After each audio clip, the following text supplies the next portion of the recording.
amis, aujourd'hui je vais vous raconter l'expérience de paralysie du sommeil de Christiane, une abonnée. Christiane est un prénom d'emprunt. Donc Christiane s'est rendue à l'hôpital pour faire le fameux examen qu'on nomme polysomnographie.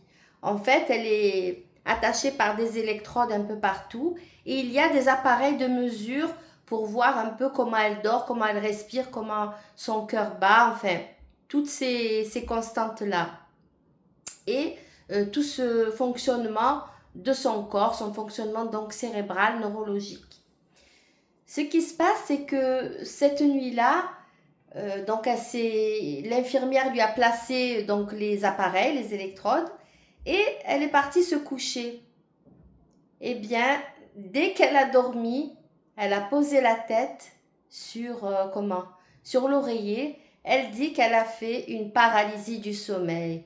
Et là, elle a vu dans la pièce, la chambre de l'hôpital, deux gargouilles qui rôdaient autour d'elle, qui venaient l'effleurer, qui allaient et qui venaient. C'était, elle a dit, en fait, oh là là, comment on appelle ça? C'était des personnages, voilà, extraordinaires, comme dans la mythologie, comme ces gargouilles là de Notre-Dame de Paris. Hein.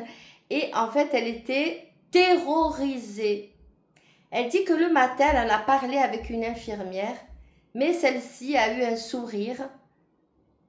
Elle lui a dit que ça pouvait arriver de faire des paralysies des sommeils sans trop cautionner, sans trop l'encourager ou sans trop être de son côté hein, en fait, hein, de dire oh oui, vous avez vécu une paralysie du sommeil, c'est extraordinaire.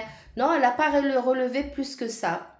Voilà, alors il faut savoir que l'examen a été un fiasco. Elle a dû refaire cela chez elle, me dit-elle. Et là, ils ont pu enfin avoir des éléments et ils ont découvert qu'elle faisait beaucoup de pauses au niveau du cœur et de la respiration à cause justement eh bien, peut-être des paralysies du sommeil, je ne sais pas trop.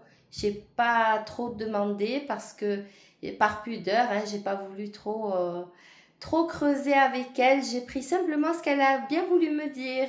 Voilà, que pensez-vous de cette vidéo? Likez, abonnez-vous si ce n'est déjà fait. Encouragez-moi et je vous dis à très bientôt pour une prochaine vidéo parce que le paranormal est bien plus proche que ce que vous pensez.